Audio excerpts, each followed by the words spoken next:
Bien, vamos a ver el ejercicio 6 de la relación de actividades, que nos dice así. Considera la función polinómica f de x igual a x a la cuarta menos 2x al cuadrado más 1 e indica para ella los siguientes aspectos: el dominio, la simetría, los puntos de corte con los ejes, los intervalos de crecimiento y decrecimiento, extremos, y hace una pequeña tabla de valores y representará. Bien, en primer lugar decir que no nos piden las asíntotas, puesto que las funciones polinómicas no tienen asíntotas verticales, ¿de acuerdo? Ni horizontales tampoco. Bien, pues comenzamos. En primer lugar, el dominio de la función va a ser todo el conjunto de los números reales, puesto que se trata de una función polinómica, ¿no? En cuanto a la simetría, pues ya sabemos nosotros que lo que tenemos que hacer es calcular f de menos x. Entonces sustituimos menos x en la función. Bien, y entonces tengo menos x a la cuarta menos 2 por menos x al cuadrado más 1. Esto nos va a dar la función f de x, porque nos va a quedar x a la cuarta menos 2x al cuadrado más 1. Por lo tanto, f de menos x va a ser igual a f de x, y entonces la función lo que va a presentar va a ser una simetría de orden par, ¿vale? Entonces vemos que las imágenes para un elemento y sus opuestos, las imágenes para un elemento y su opuesto van a ser la misma, ¿no? Van a ser igual. Los puntos de corte con el eje de las x, pues los obtenemos. Puntos de corte con el eje de la x los tenemos resolviendo la ecuación f de x igual a 0. En este caso lo que voy a tener va a ser una ecuación bicuadrada que va a tener soluciones dobles, ¿no? Menos 1 y 1.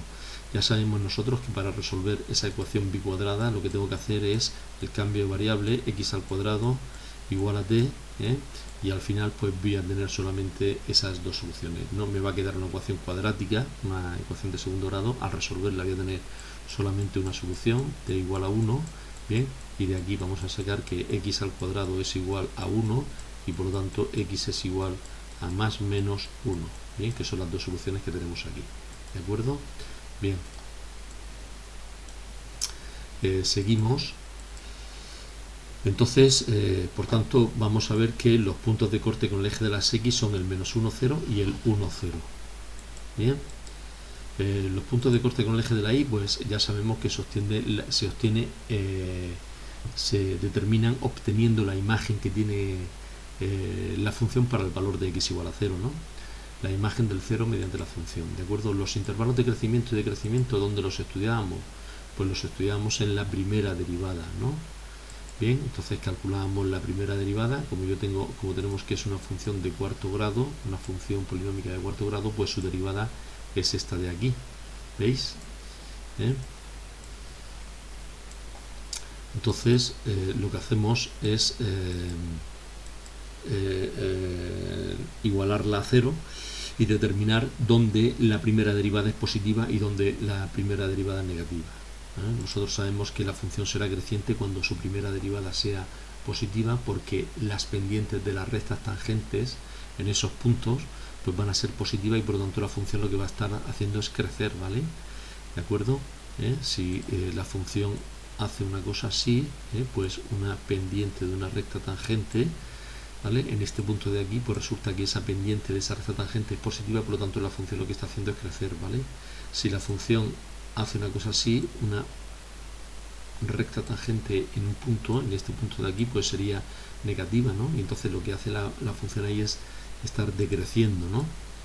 Bien, bueno, pues vamos a determinar en qué zona la primera derivada es positiva y en qué zonas la primera derivada es negativa. Para ello lo que hacemos es resolver la ecuación f' de x igual a 0, ¿de acuerdo? Determinamos en qué puntos igualamos la primera derivada a 0 y determinamos en qué puntos se hace 0. Los puntos en los que se hace 0 son en el 0, que es cuando este primer factor de aquí lo iguala a 0, en el menos 1 y en el 1, que salen de igualar este segundo factor a 0, ¿de acuerdo?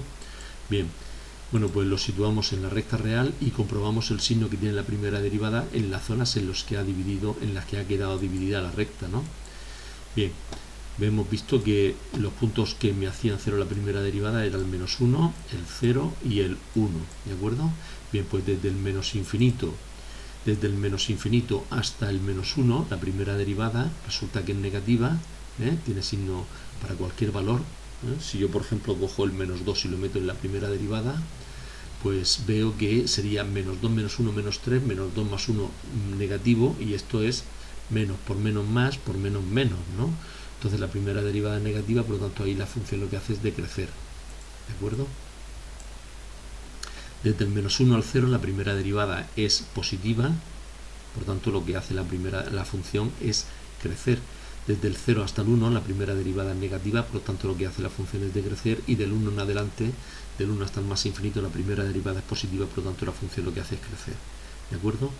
Bien, aplicando el criterio de la primera derivada podríamos determinar también, que lo que se hace aquí es determinar estos puntos de aquí en los que se me ha anulado la primera derivada, y determinar si son máximos o mínimos, ¿no? Entonces, como yo tengo que en el punto menos 1 a derecha e izquierda la función pasa de ser decreciente a ser creciente, y en el menos 1 la función es continua, lo que tiene es un mínimo, ¿vale? En el punto 0 la función pasa de ser creciente a ser decreciente, como la función en el punto 0 es continua, lo que tiene es un máximo, y en el punto 1 la función pasa de ser decreciente a ser creciente, por lo tanto, y como es continua, pues entonces resulta que en el punto 1 la función lo que tiene es un mínimo, ¿de acuerdo? Bien, ese sería el criterio de la primera derivada para determinar, para clasificar esos puntos donde se me ha anulado la primera derivada, si son máximos o mínimos, ¿vale? Continuamos determinando ahora los intervalos de crecimiento y decrecimiento. Ya lo hemos visto, lo tenemos aquí, y entonces decimos que la función va a ser creciente desde el menos 1 hasta el 0, y del 1 hasta más infinito. Va a ser creciente en esta zona y creciente en esta, y va a ser decreciente desde el menos infinito hasta el menos 1, y desde el 0 hasta el 1, ¿de acuerdo? Bien, para determinar los extremos, pues hemos aplicado el criterio de la primera derivada, que ya lo teníamos ahí, ¿de acuerdo? Entonces en el punto menos 1 la función pasa de ser decreciente a ser creciente, por lo tanto lo que tiene es un mínimo, ¿no? Y lo tiene en el punto menos 1, 0, ¿de acuerdo? En el punto 0 la función pasa de ser creciente a ser decreciente, por lo tanto lo que va a tener la función ahí va a ser un máximo, ¿no? Y lo va a tener en el punto 0,1. ¿Bien? Y luego la función en el punto 1 pues pasa de ser decreciente a ser creciente, por lo tanto, como en el punto 1 la función es continua, pues lo que va a tener va a ser un mínimo, ¿no? Bien. La ordenada, pues ya sabemos cómo se obtiene, metiendo el valor viendo la imagen del punto 1 a través de la función, ¿no? Si lo hacemos a través del criterio de la segunda derivada, lo que tenemos que calcular es la segunda derivada y ver el signo que tiene la segunda derivada en el punto en los que se ha anulado la primera, ¿no? ¿Vale? La función es esta, su primera derivada es esta de aquí, se me anulaban los puntos menos 1, 0 y 1, y lo que tenemos que ver es la segunda derivada, esta segunda derivada, en esos puntos en los que se me ha anulado la primera, qué signo coge. Bien, entonces en el punto menos 1 la segunda derivada resulta que es positiva, por lo tanto va a tener un mínimo. Bien, en la segunda derivada del punto 0 va a ser negativa, por lo tanto lo que va a ser es un máximo, y en el punto 1 la segunda derivada es positiva, por tanto lo que va a tener va a ser un mínimo, ¿vale? En cuanto a la tabla de valores, lo que hay que hacer es ir poniendo toda esa información, todos esos puntos que hemos ido sacando de puntos de corte con los ejes, de los extremos, ir poniéndolo en la tabla de valores, y pues ir a hacer a partir de esa información una pequeña tabla de valores. También hay que tener en cuenta que la función tenía simetría par, ¿vale? Por lo tanto, el valor que tiene en uno de sus puntos, la imagen que tiene en un punto es la misma que la que tiene en su opuesto, ¿veis? La imagen que tiene el punto 1 es la misma que tiene en la de su opuesto, ¿de acuerdo? La representación gráfica sería esta de aquí. Bien, bueno, pues nada, un saludo.